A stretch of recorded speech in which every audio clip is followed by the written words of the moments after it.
Hello everyone, আসসালামু আলাইকুম। কেমন আছো সবাই? আলহামদুলিল্লাহ আমি ভালো আছি। তো আজকে একটা নতুন ভিডিও নিয়ে তোমাদের মাঝে আসলাম। তো আমার বাচ্চাদের জন্য আমি শপিং করেছি। তো শপিং করতে তো সবারই ভালো লাগে, আর বাচ্চাদের জন্য শপিং করা তো আরও বেশি ভালো লাগে। আমি এই প্ল্যাটফর্মে নতুন, তো প্লিজ আমার পাশে থেকো তোমরা সবাই। আমাকে লাইক, সাবস্ক্রাইব করো, ফলো দিও। আশা করছি এর থেকে ভালো ভিডিও তোমাদের উপহার দিব ইনশাআল্লাহ। আমার পাশে থেকো।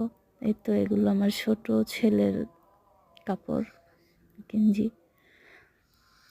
এই গেঞ্জিটা, যে এটা আমার বড় ছেলের প্যান্ট, আয়ান। আমার বড় ছেলের নাম আয়ান। আয়ানের এগুলো শার্টটাও আয়ানের। এই যে মাঝখানে আমার ছোটটা ঢুকে গেছে, সে বড় ভাইয়ের কাপড় নিয়ে টানাটানি করছে।